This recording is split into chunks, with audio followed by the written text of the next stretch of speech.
안녕하세요. 저는 29살이고 사귄 지 3년 된 5살 연상의 남자친구가 있습니다.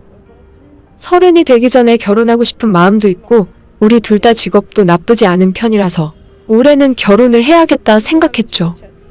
만나면서 2번 정도 크게 싸운 적도 있지만 사귀면서 든 정도 무시 못하고 헤어져봤자 다른 좋은 사람 찾는 것도 쉽지 않겠다 싶어서 그냥 결혼하려고 했어요.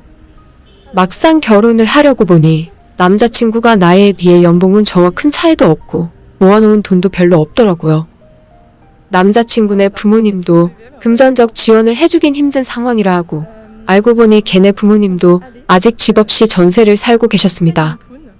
반면 저는 24살 때 대학 졸업하면서 아빠가 전세 깨고 집을 한 채 사주신 것이 있어요. 그때는 부동산에 전혀 관심도 없고 왜 귀찮게 이런 걸 사주시는 건가 싶었는데 막상 결혼하려고 하니까 내 집이 하나 있다는 것이 큰 힘이 되더라고요. 전세 계약이 올해 9월에 끝나니까 그때쯤 결혼하고 그 집에 들어가서 살면 되겠다 싶었죠. 아직 상견례고 뭐고 아무것도 결정되지 않은 상황이지만 남자친구와 우리끼리 이야기하면서 결혼 계획은 다 세워놓고 있었어요. 그러다 지난 설 연휴가 끝나고 이젠 진짜로 양가 부모님께 허락받고 결혼식 날짜를 잡아야 할 것 같더라고요. 사실 주변에서 작년, 재작년에 결혼한 선배들이나 친구들이 많았는데 하객 숫자 제한도 있고 결혼하는데 너무 피말리고 발 동동 구르는 모습을 지켜보면서 이번 사태가 다 끝날 때까지 기다렸다가 결혼하려고 미루고 있었는데 당분간 끝날 것 같지도 않고 그거 기다리다가 제가 30 넘고 40이 될 것 같아서 이젠 더는 늦추면 안 되겠다 싶었죠. 그렇게 제가 먼저 남자친구네 집으로 인사를 드리러 가기로 하고 약속 날짜를 잡았어요.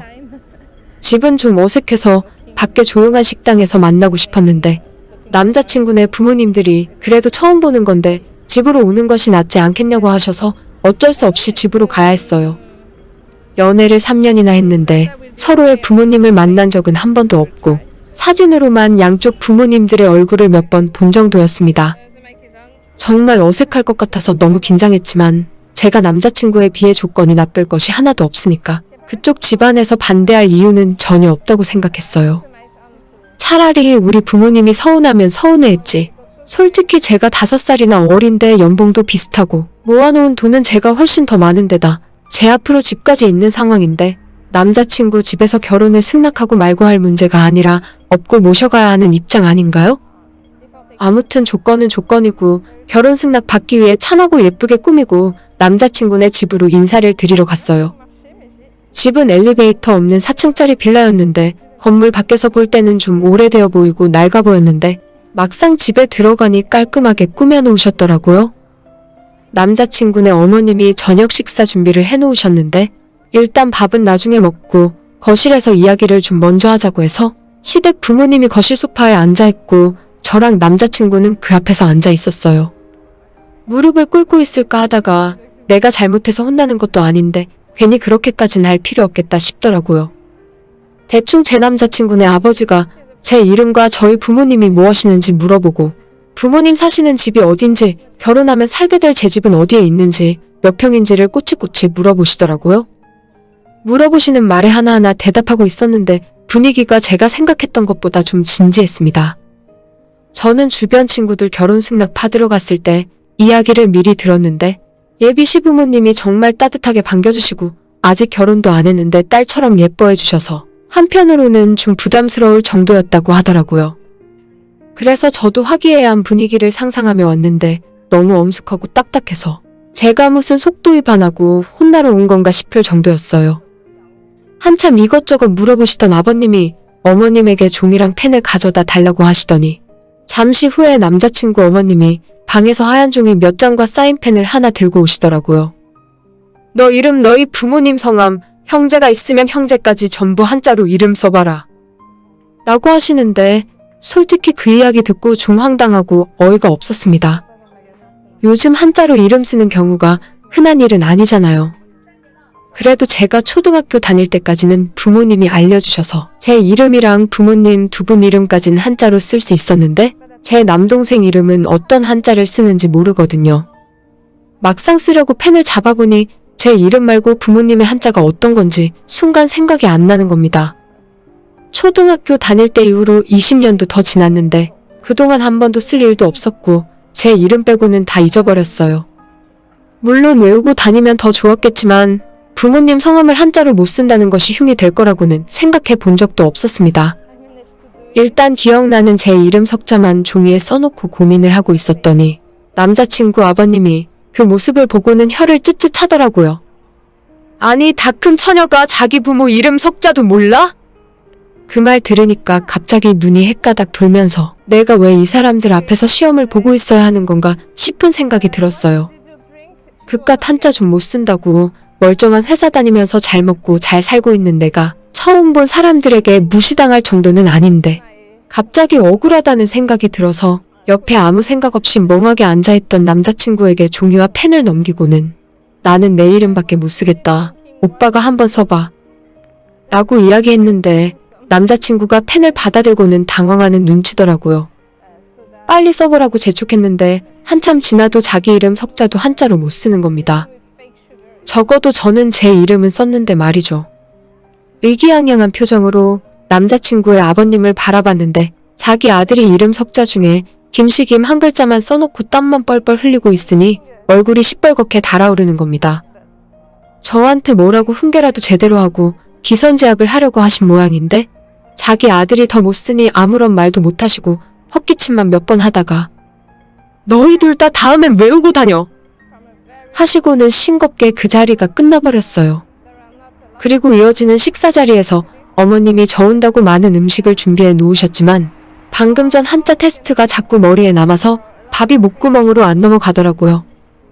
대충 깨작깨작 먹는 둥 마는 둥 하다가 도저히 안 될 것 같아서 식사 도중에 자리에서 일어났습니다. 저는 아무리 생각해봐도 이 집안 며느리 될 자격이 없는 것 같아요. 죄송하지만 먼저 일어나서 가보겠습니다. 하고 제 가방이랑 겉옷을 챙겨들고 후다닥 도망 나와 버렸습니다. 남자친구가 제 뒤를 쫓아나와서 왜 그러냐고 아까 한자 써보라고 한 것 때문에 화났냐고 물어보는데 사실 생각보다 화는 별로 안 났어요. 좀 당황하고 어이없을 뿐이지 막 열받고 화가 나진 않더라고요. 남자친구에게 나는 너랑 결혼하고 싶어서 인사드리러 온 건데 지금 내 상식 테스트 하는 것도 아니고 이게 뭐 하는 건지 모르겠다고. 너네 부모님이랑 나는 정말 안 맞는 사람들인 것 같으니까 애초에 인연을 만들지 않는 것이 서로에게 나은 길이라 이야기했습니다. 남자친구는 제가 너무 예민하게 군다고 자기 아빠가 이상한 사람도 아니고 이 정도는 결혼할 사이에서 물어볼 수도 있는 거 아니냐고 하는 겁니다. 미안해. 나는 도저히 너랑 너네 부모님이랑 이야기가 안 통하는 사람인 것 같아. 내가 무식해서 한자도 모르고 내가 속이 좁은 사람이니까 한자 공부 열심히 한 다른 여자 만나. 라고 해버리고 택시 타고 집으로 돌아왔어요.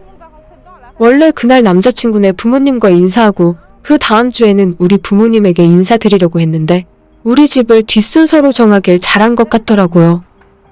어떻게 생각하면 제가 부모님 이름까지 한자로 쓰지 못한 것이 문제라고도 생각해요.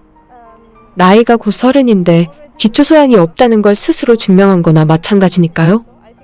하지만 전 지금까지 살면서 한자 못 쓰는 거에 크게 불편함 없이 살았습니다. 멀쩡히 대학도 졸업했고 이름만 들으면 알만한 회사 다니면서 돈도 잘 벌고 잘 살고 있어요. 오히려 제 생각에는 아들이 결혼하겠다고 며느리감 데려왔는데 초면에 종이란 펜을 주면서 한자로 이름 써보라고 시험 보는 그 사람들이 더 문제라고 생각합니다. 그까짓 게 결혼하고 사는데 뭐가 그리 중요한가요? 어쩌면 본인들 아들과 평생 같이 살 사람인데 그 사람 됨됨이는 어떤지, 기본 예절은 갖춘 사람인지, 성격은 좋고 사람이 잘 웃는지 그런 걸 더 궁금해해야 하지 않을까요? 제가 만약 아들 가진 부모 입장이라면 며느리가 한자로 이름을 쓸 수 있는지 따위는 전혀 궁금하지 않을 것 같아요. 지금 생각해보면 그때 기억이 안 나서 부모님 성함을 못 쓴 것이 오히려 잘된 일인 것 같아요. 그런 사람들을 시부모를 합시고 모시고 산다면 제 결혼 생활도 엄청 피곤해질 테니까요. 며칠 뒤에 남자친구가 아무 일도 없었다는 듯 저희 부모님께도 인사드리러 가고 싶다고 하길래 우린 그날 끝났고 결혼할 일 없으니까 다신 연락하지 말라고 하고 차단해버렸습니다.